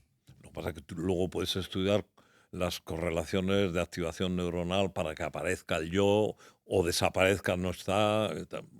Bueno, pero el yo no tenemos explicación. Dices también que esas etiquetas que nos ponemos, que generan esas creencias, que al final son opiniones, ¿no? Opiniones que pueden ser tuyas, opiniones de un experto, pero que no deja de ser una opinión, no tiene más valor que una opinión, que cada uno tiene las suyas, ¿no? Sí, bueno, pero yo creo que en ciencia eso debía estar claro, o sea, que todo es provisional, todo. Pero para que tú no puedes renunciar, como es todo provisional, me importa un carajo, no. Hay cosas más plausibles que otras y luego siempre que hay datos que esos ya están sustanciados y son evidentes, no puedes eliminar ninguno. Tú tienes que comerte los datos cuando ya están validados y luego construir hipótesis, pero sin escoger datos y sin renunciar a ninguna hipótesis. Claro, es que muchas veces tú eres médico, has estado en el sistema sanitario muchos años, lo conoces, has vivido de él y luego también eres capaz de desarrollar una actitud crítica hacia lo que has visto y lo que ves y cómo funciona, ¿no? Y a veces falta esa humildad un poco epistemológica, ¿no? De si yo realmente, porque no lo sabemos, todo esto que estamos hablando, de todo hay muchas incertidumbres, claro, ahora sabemos esto, pero quizá el paradigma cambie. Si todos los que estamos en unas ciencias de la salud sanitarias tenemos esa humildad epistemológica, no podemos decir, es que si sigues haciendo esto te vas a lesionar o te vas a... Es decir, en caso de duda, es mejor que no emitas tú una creencia que pueda generar miedo, una creencia negativa, limitante, catastrófica en una persona. Yo he tenido pacientes que recuerdan exactamente el día que empezó su dolor crónico cuando el médico les dijo, como hagas un mal movimiento con el cuello te vas a quedar tetrapléjico. No, hay animales que dicen cosas. Claro, pero a lo que voy es, yo no me acuerdo de nada que nadie me haya dicho hace 13 años. Es decir, se te olvida. Bueno, sí, mi mujer, estoy embarazada. Ostras, eso se te queda. Es algo muy impactante en tu vida. Este paciente recordaba perfectamente lo que le había dicho ese médico en ese momento. Y a partir de ahí no sabía qué tal dolor. No es miedo, es pánico, condiciona todo. Entonces, si sabemos que esas creencias pueden generar realidad y pueden generar todas estas adaptaciones en nuestro cerebro, joder, deberíamos ser un poco más humildes y decir, bueno, incluso aunque yo crea que aquí hay algo complicado, vamos a tener mucho cuidado con el lenguaje que utilizamos, pero puede hacer muchísimo daño. Está claro. Está clarísimo. Sí, sigue pasando. Podemos generar, no daño, sufrimiento. Sufrimiento.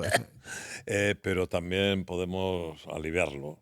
El manejo del lenguaje, pero no un lenguaje al antojo. Venga, sé positivo. No, ya verás cómo esto, tal. No, venga. No, primero tienes que sustanciar.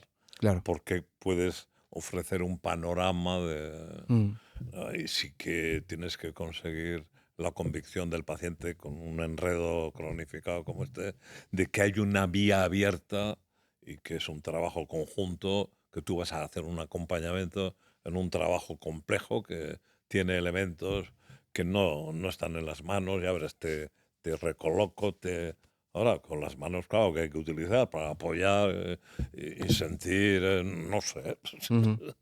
Pero hay que analizar muchas cosas, patrones, hábitos. Un problema es que todas estas historias, estos modos erróneos, ya están automatizados. Ya. O sea, que hay una fase de procesamiento más reflexiva del sistema y luego cuando ya llega a una conclusión ya se automatiza. Sí, sí, sí. Se convierte en un hábito y claro, pero puedes, para acceder a poder modificar el hábito, tienes que hacer un trabajo arriba otra vez, Mm, ¿no? mm, Para que desde arriba se actualice ese mm. hábito y se corrija, ¿no? Que es como cuando, yo qué sé, cuando yo como toco el piano, pues si cometes un error de ejecución, pues si no haces un análisis de lo que está pasando, Claro. repites y ya tienes el hábito de cagarla en esos compases, ¿no? Sí, sí, sí. Entonces tienes que pararte y hacer una reflexión, Sí, sí. ¿no? Para solucionar ese inconveniente. Claro. Nosotros la suerte que yo me considero bastante afortunado porque al trabajar como profesor de movimiento, como fisioterapeuta, que básicamente lo que hago es intentar informar, educar a la gente Mm, acerca de todas estas cosas y luego ayudarles a que vuelvan a recuperar su movimiento, es como cuando, creo que, y esto es una opinión, a ver cómo lo ves tú, una cosa es decirles, contarles esto, y otra cosa es que vivan en su propia experiencia que el movimiento no es igual a dolor. Es decir, que esa caja, ese paradigma, ese dogma que se han creado, que cada mm, vez que me agacho me duele y me va a doler y lo estoy esperando y tengo miedo al dolor, que encontremos la forma de que ellos experimenten que no es así. Ese es el momento en el que hacen así. mm, Ostras, no me duele. ujú, Se ha ido. Y es como, no quiero decir mágico, pero de repente se ha ido. Ahora ya no les duele, entonces no pueden que les duela. mm, Lo que decías tú antes, no pueden imaginar que les duela. ah, Y yo creo que eso es muy potente. Y ahí yo creo que sí que hay una utilidad. Es decir, esta idea de movimiento libre, que la gente se mueva y tal, sí, pero como hay tanta incertidumbre, hay tanto miedo, es tan fácil caer en esa. mm, Bueno, sí, que no funcione, mm, que si tienes a alguien que te puede guiar y ayudar y saber que sí, todo es caótico, que a lo mejor esto funciona, pero esto también, o esto también. sí, Y eso ayuda mucho a las personas a sentirse acompañadas hasta cierto punto y luego fuera.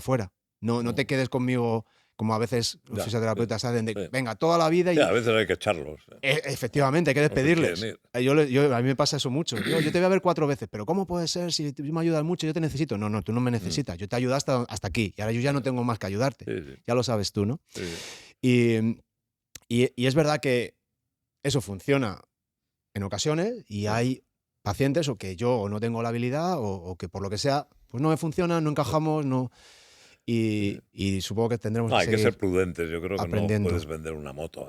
Claro. No, ya verás tú como, esto, la educación terapéutica, neurociencia del dolor, esto no sé qué, el ejercicio terapéutico y todas esas historias, ¿no? No, tú te ofreces a hacer un recorrido conjunto en un objetivo que no sabes si va a ser fácil o no. Ujú. Y es importante conseguir éxitos, o sea, demostraciones, pero para eso está la imaginación, ¿no?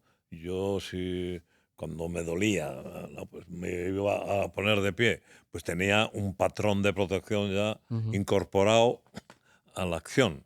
Sí. Entonces, si trabajas en la imaginación, no haces eso, ese movimiento automatizado, y organizas un movimiento ideal distinto, es decir, y le ayudas, vamos a ver, mira, tú te no sé qué, bien, a ver, ¿te ha dolido? No. Mm. Muchas veces incluso desviar la atención, ¿verdad? Hacia otras. También, sí, pero tienes que construir también una melodía motora que sea fisiológica, Mm, no temerosa y tal. Y mm, para eso está la imaginación y la voluntad, la intencionalidad, el foco atencional, eliminarlo. Es distinto mover un hombro que duele desde el hombro o moverlo desde la mano y esto eliminar la atención al hombro. ujú, Entonces mm, piensa que vas a coger, pero el foco de propioceptivo de claro. concienciación que está en la mano, Ujú, incluso le mm, ayudas para crear una sensación sí, de sí, protección. Pero tú, venga, ya te ayudo yo, pero coge aquello, pero no desde aquí. ya, Entonces el trabajo del fisio hay sí, que estar. sí, No hay, esto se hace así, se coge así. ya, No. sí, sí, Vamos a ver cómo hacemos contigo y tal. eso es. Pero eso es totalmente distinto a este movimiento es el correcto, este movimiento es el Nada, correcto. nada. Eso es Bueno, es absurdo. sí, pero depende. A ver, depende si la tarea, por ejemplo, yo tuve la suerte de tener una profesora de violonchelo excelente, que lo primero que me hizo es no sé si vas a tocar, ¿no? Pero no te va a doler, ¿no? Entonces, antes de empezar a tocar, me decía, construía una idea de cómo es el cuerpo y qué es lo que hay que sentir cuando coges el arco. O sea, sí que hay una pedagogía del movimiento correcto para que luego suene bien. Sí, para que suene Sin bien, dolor seguro. y sin cargas Seguro. mecánicas y que tú puedas disfrutar de la relación con el objeto, ¿no? Claro, Pero eso no es otra historia. claro. No es, hay que moverse así. No. Si tienes una tarea de una cierta complejidad y que hay elementos de angustia, me equivoco, no sé qué, de autoestima y tal, es donde hay que hacer más trabajo, ¿no? Para tener una relación. Pero en el dolor crónico yo creo que pasa un poco eso, de que los hábitos de movimiento, los hábitos atencionales, los hábitos de impacto emocional, etcétera, son disfuncionales, ¿no? Hay que corregirlos. Más que corregirlos es que yo creo, o la manera Sí, en la hay que corregirlos. Bueno, déjame que te doy A ver, mi versión. Yo lo que creo es es por que... estar en desacuerdo en algo. Efectivamente, no vamos a estar aquí dándonos pomada todo el rato. Aburro. No, lo que digo es...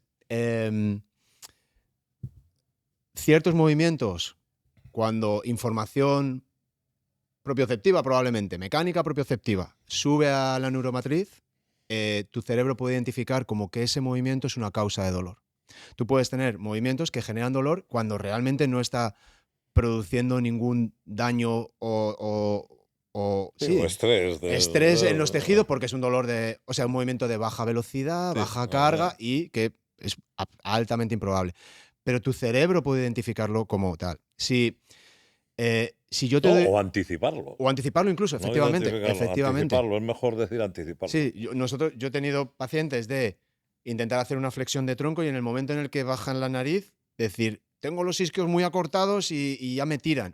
Bueno, si ni siquiera se ha movido la pelvis. Vamos a ver qué está pasando ahí. Es decir, tú puedes anticipar lo que quieras. Bueno, lo que quieras. Lo que es el cerebro decida que quieras anticipar. Pero ciertos patrones de movimiento pueden generar esta asociación mecánica de este mecanismo genera dolor o genera anticipación de dolor o amenaza de dolor. El caso es que no lo puedo hacer, no lo quiero hacer, me da miedo, genera un efecto negativo. Si yo te doy otra opción de movimiento y no te duele, yo no puedo decir este movimiento es incorrecto, este es correcto. No, para esta persona, en esta circunstancia, este movimiento de aquí no es que sea el correcto, es el que me ayuda a que se mueva sin dolor y que empiece a recuperar confianza en su cuerpo. Pero a lo mejor para ti es al revés. A lo mejor a ti lo que tengo que hacer es esto. Entonces, creo que es... yo lo que pienso es que si el cuerpo lo puede ejecutar, es decir, si tenemos el patrón motor, no puede ser incorrecto. Es decir, se puede hacer. Y tú que tocas el violonchelo, que sabes que hay sutilezas mínimas que cualquiera no notaría, pero que tú las notas y que cambian la diferencia entre si suena bien o mal. No, pero todo eso existe por un motivo. Pero la incorrección, yo creo que en el tema este del dolor no viene porque el movimiento sea incorrecto, sino porque el movimiento está penalizado, está temido. Eso es.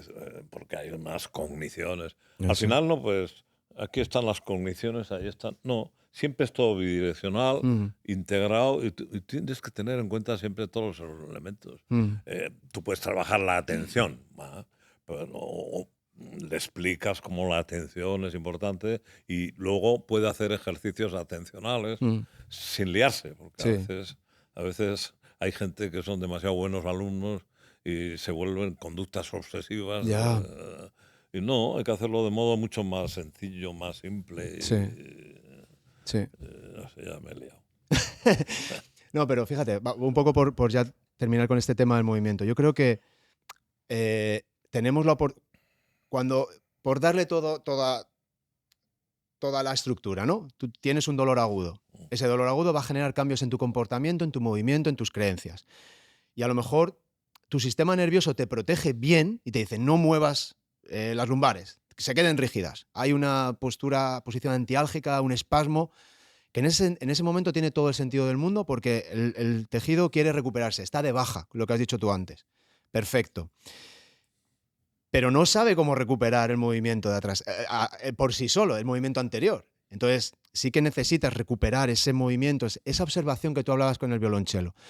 Y si tú no haces esa observación de he perdido este movimiento, he perdido esa gracia, me estoy moviendo de forma extraña, como cuando a ti te dolía la espalda, te puede venir alguien y que te ayude, pero ese alguien que te ayude no tiene que ser alguien que genere otra cárcel de necesito No, entrenar con mi no. entrenador, con mi fisio. Tiene que ser alguien que realmente te ayude a decir, ha pasado esto, yo tengo ciertas estrategias que te van a ayudar a recuperar tu movimiento, pero eres tú que lo tienes que recuperar y esto es para ti, te tienes que quedar tú y tienes que aprender a hacerlo tú.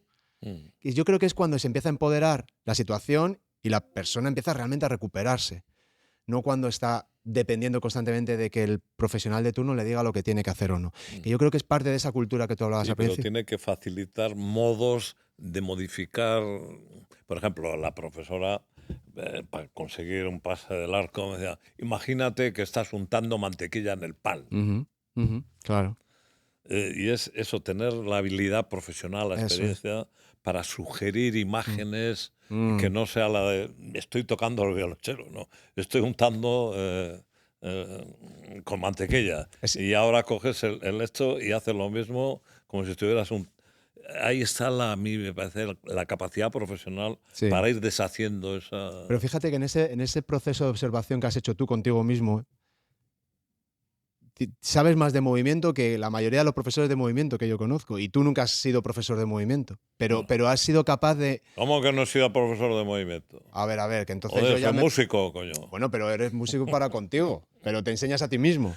Sí, pero Tienes una porque práctica de movimiento. aprendí a través de esta profesora, entendí lo que era el movimiento en una Pero, tarea. pero porque estás conectado con tu proceso. Sí. Y yo creo que hay mucha gente que lo que hace es desconectarse de ese proceso y decir, dime qué tengo que hacer. Ah, vale. ¿Sabes? Sí. Que tú has hecho tu proceso de decir, tengo a alguien que me ayude, que me da Oh, unas indicaciones que son muy valiosas y que tú las consideras muy valiosas, pero te las haces tuyas. Y tú ahora sí.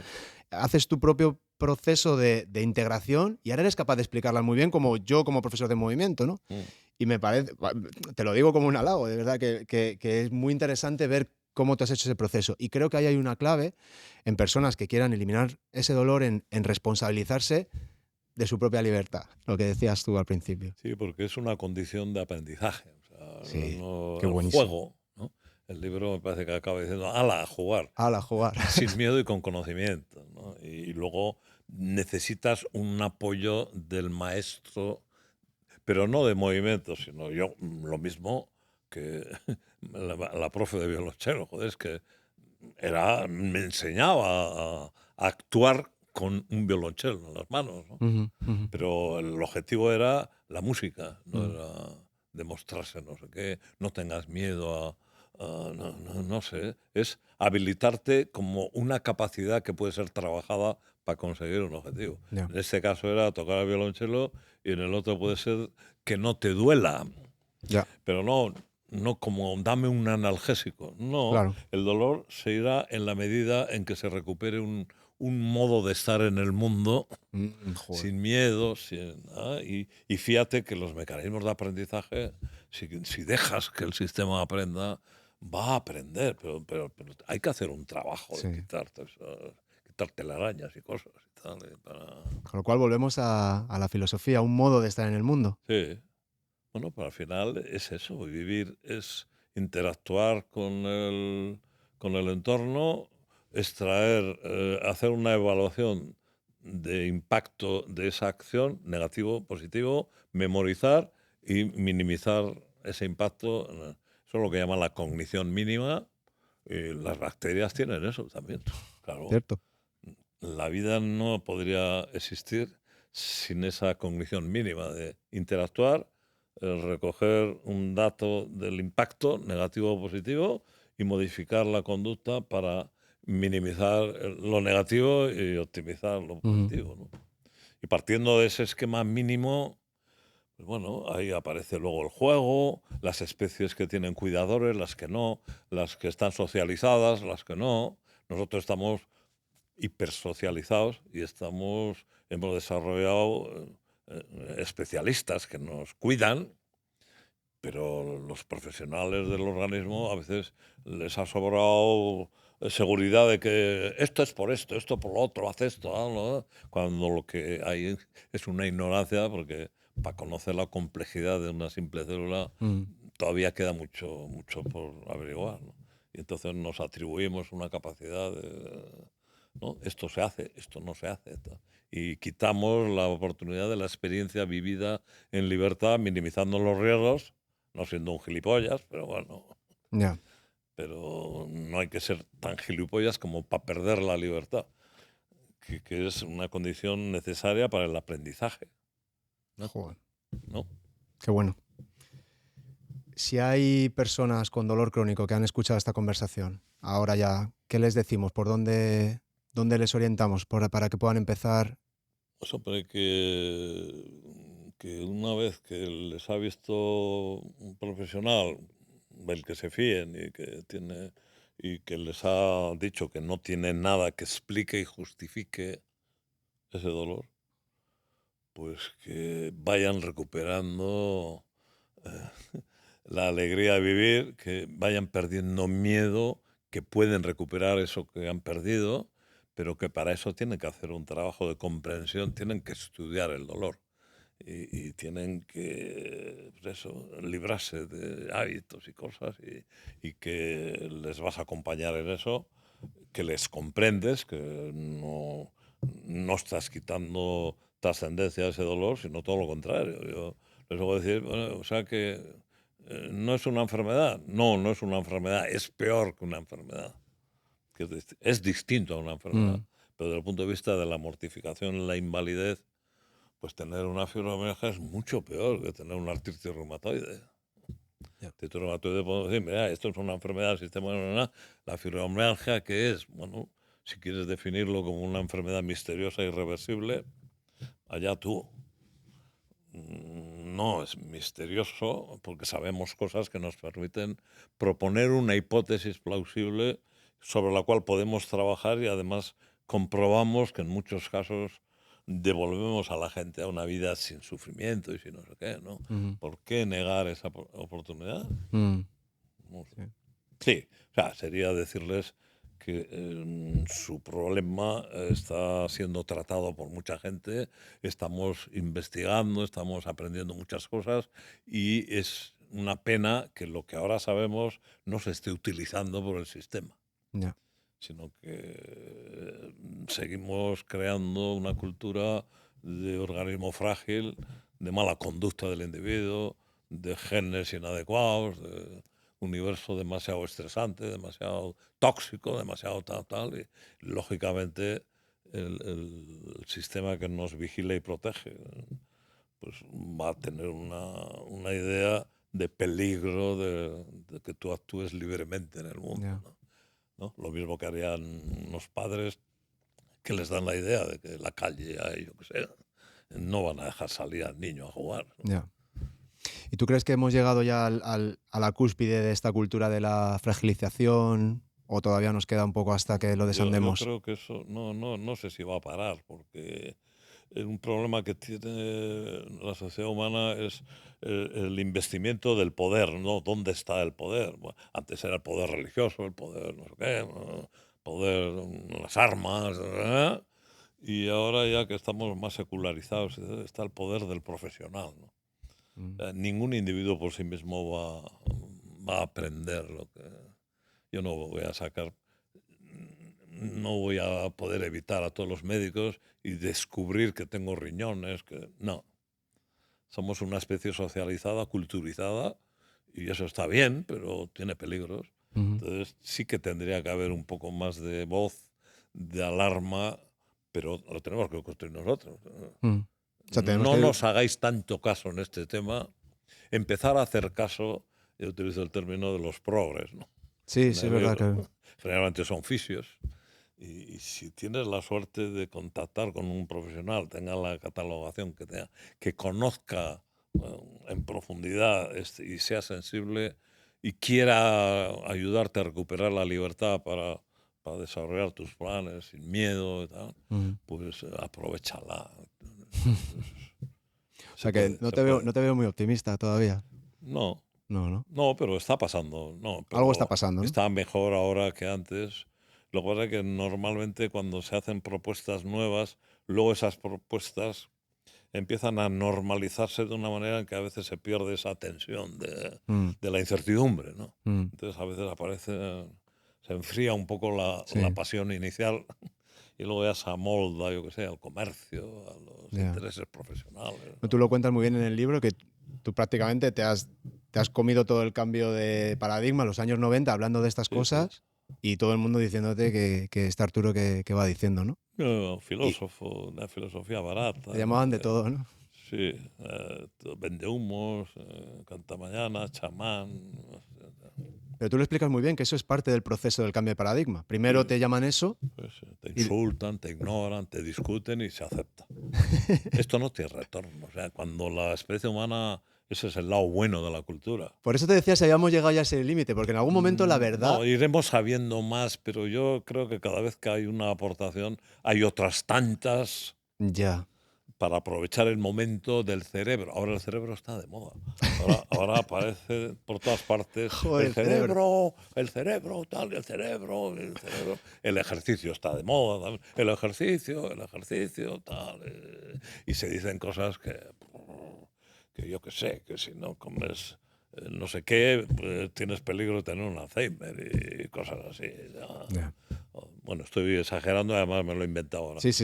Pero se abusa de la publicidad, de la buena conducta como higiene, ¿no? Como salud. Sí. Lo saludable está empezando a aburrir, a mí me parece, ¿no? ¿Sabes lo que pasa, Arturo? Que tú ya es de otra generación, pero es que ahora hay que generar contenido. Ahora hay que generar contenido, porque si no generas contenido, pues no eres nadie. Y entonces, pues todo lo que salga, cualquier idea brillante o no brillante, pues se comunica y se comunica además con poca humildad.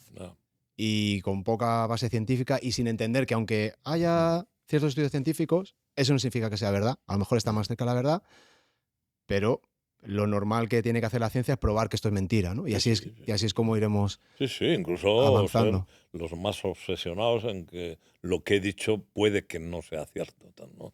La falsabilidad, tal, Sí. No sé, yo creo que algo sí que falla y luego yo creo que cada vez es más urgente la transversalidad. No puede ser que estemos sacando a la calle gente que solo tiene una visión, yo qué sé, muscular y otros molecular y otros tijeras y otros, yo qué sé, tal, ¿no? Sí, la hiperespecialización Está ya al mínimo detalle. Mala. Sí, pero yo creo que hablábamos antes también de cómo se produce ciencia al peso, ¿no? Y cómo los doctorados es especializarte en la cosa más pequeña que encuentres y saberlo todo sobre esto, pero no tener ni idea de cómo eso se relaciona con todo el resto de cosas, con lo cual al final se queda ahí en algo poco útil, ¿no? Y ahora viene la inteligencia artificial, que sí, ¿no? agárrate que hay curva, ¿no? No es ni buena ni mala, pero aumenta la capacidad de coger montones de datos entre 6 hospitales, hemos reclutado a 800.000 pacientes con esto, les hemos analizado y aparecen estos clústeres, agrupaciones de síntomas, con esto ya vamos avanzando los subtipos, las clasificaciones y tal. Como decía Cajal, tan peligroso es pensar sin observar como observar sin pensar, ¿no? Entonces, tienes que estar con la hipótesis como obligación. Tú no puedes limitarte a publicar correlaciones, evidencias de no sé qué. Tal, ¿no? Hay que construir hipótesis y hay que estar abierto a trabajar esas hipótesis, pero no puede ser una ciencia con datos solo, y menos una práctica clínica con datos, ¿no? La migraña, como hay unos fármacos, anticuerpos monoclonales, anti-CGRP, pues ahora el causante de la migraña es el CGRP. Claro, eso es una barbaridad. O sea, simplificar de esa manera a una molécula, la mala molécula, a esta le damos y ya está. No, eso... Sobre todo porque cuando eso no funciona, estamos perdidos. Porque si te han dicho que esto es lo que pasa, y si luego no es, te quedas sin alternativas. Pero las hipótesis que no funcionan son las que tienen previsto una respuesta a todo, ¿no? O sea, si no funciona esto, es que tú, ya es que tus genes, es que en tu caso es refractaria, luego... Hay una excusa siempre. Al final, siempre el individuo es el que se lleva el muerto, ¿no? Ya. Bueno, Arturo, maestro, muchísimas gracias. Ya está. Bueno, si quieres seguimos. No, ¿hemos sacado alguna conclusión? No hace falta. ¿eh? Yo creo que sí. Yo creo que sí. Yo creo que sí hemos sacado conclusión. ¿Tú qué crees? No sé, a mí me gusta hablar de esto porque si no hablas de tus cosas nunca las aprendes, nunca te haces con ellas, ¿no? No, claro, claro. Sí, sí. Entonces, y eso es un problema a veces con los pacientes porque luego no pueden contarlo socialmente porque le miran raros. Mm, Y es ya. importante que uno, somos una especie de cotilla, como contamos, nos Sí, relatamos continuamente sí. esa falta de posibilidad que tienen algunos pacientes de relatarse en sociedad. Mm. Es un problema. Tendría que haber Pues, más recepción, más... sí. Es que la conversación es muy, muy terapéutica. Sí, Viniendo aquí en el coche, venía con Javi, que es el que produce este programa, y hemos estado hablando de miles de cosas. Y yo me quedo con la sensación de que hemos tenido una conversación que nos sana a los dos, que nos cura, que contamos sí. nuestras cosas, tal, te sueltas, estás en un entorno seguro y como que descargas un poco. Un amigo que está pasando un problema, no sé qué, te lo cuenta y como que te deja un puntito de eso. Y es verdad que a veces nos da esta vergüenza contar las cosas, nuestros problemas, lo que sentimos, lo frágiles que nos encontramos. Y estoy de acuerdo que hay que decir las cosas porque en el momento en el que los dices también te enfrentas hacia lo que tú tienes en tu cabeza. A lo mejor cuando lo dices en voz alta dices, joder, vaya flipada me estoy pegando, si no, Sí. si no es para tanto. No lo puedo contar como lo experimento en mi cabeza y eso refina lo que pasa en tu cabeza y a lo mejor lo aplaca un poco, ¿no? Sí, eso para mí era obligatorio porque a mí la consulta era un ámbito de información, ¿no? Y cada vez que aprendía algo, leía algo que yo no sabía tal, al primero que venía ahí se lo contaba, ¿no? Mm. Me acuerdo cuando la primera vez que leí copia eferente, no tenía ni idea lo que era. Pues me vino una señora de 70 y tantos años, se lo largué. Me mirabas. Pero hay que arriesgar un Ahí es poco. donde aprendes. Hay que arriesgar. Ahí es donde aprendes. Sí, sí, sí, sí. Tú sabes, esto lo hacen mucho los cómicos. Claro, cuando tú vas enfrente de un público y vas a contar un chiste, te expones a que nadie se ría, que es bastante complicado. Sí. Van haciendo pruebas con 5, con 4 amigos en un bar. Sí. Tienes que ir probando qué es lo que tienes en tu cabeza, cómo funcionan los demás, Eso que ¿no? has dicho antes es verdad. Tenemos que tolerar la incertidumbre. Totalmente. No resignarnos a ella y quedarnos inactivos, no. Las decisiones contienen cierta dosis de incertidumbre y hay que intentar minimizar la incertidumbre, pero sin cargarnos la aventura de conocer. Yo Y te diría tal. eso, más que tolerar hay que abrazarla. Hay Ah, que sentirse cómodo en esa sí, no hay incertidumbre. que tener miedo. Las cosas Efectivamente. son inciertas. Sí, sí, sí, sí. Sí, Muy sí. bien. Arturo, si tienen que encontrarte, ¿dónde pueden hacerlo? Goy Group. Goy Group. Sí, Goygroup.com es una página. goygroup.org. A.org, ¿vale? Ahí Ahí están mis chicas. estaréis Yo en todas estoy las... fuera, de vez en cuando me llaman, pero allí yo creo que es una buena referencia. Bueno, ya sé que soy su padre, pero joder. Pero yo creo que por lo menos hemos hecho un intento de poner ahí un algo y luego yo qué sé, he escrito, ya no escribo en el blog, alguna vez volveré, ¿no? Pero creo que hay muy buena divulgación, cada vez hay más de ciencia y hay que recuperar el amor a la ciencia, al conocimiento, que esa es la parte noble de nuestra especie. Es como muchísima gente ha ido aportando parcelas de conocimiento y gracias a esa gente, pues entonces yo lo único que intento, yo no he inventado nada, pero es todo eso que he aprendido de otros, pues organizarlo, un modelo, una propuesta teórica y explicarlo de la forma más sencilla posible. Por eso escribo libros y tal. Pues, Yo creo que lo has conseguido. El libro es bueno, útil para alguien que sabe un poco de dolor crónico, que ha estudiado, ha dedicado tiempo como yo, no. pero que es algo que yo ya estoy recomendando a mis pacientes. Oye, este Vale. libro te va a ayudar porque lo vas a entender muy bien. Todas las analogías que haces, como la alergia, las alarmas, todo este tipo de parábolas que tú cuentas son muy educativas, son muy didácticas. Yo creo que has hecho un muy buen trabajo en Vale. condensarlo todo, porque no es fácil. Y creo que además no te metes en jardines muy complicados, sino, mira, expongo esto y yo propongo que esto va por aquí. No digo ni que sea fácil ni que siempre funcione, pero que puede ser una vía. No hay que convertir los libros en una publicidad que yo... No sé, tienes que ser humilde, honesto. Bueno, pero yo sí lo puedo decir, tú no, pero yo sí puedo decir que el libro está muy bien. Puedes hacer lo que quieras, ese es tu problema. Estoy ejerciendo mi libertad obligatoria. Arturo, un placer, muchísimas gracias. Nos vemos otro día. Vale. Adiós a todos. ¿Cuánto tiempo hemos andado aquí? ¿Esto No lo sé. aguanta alguien?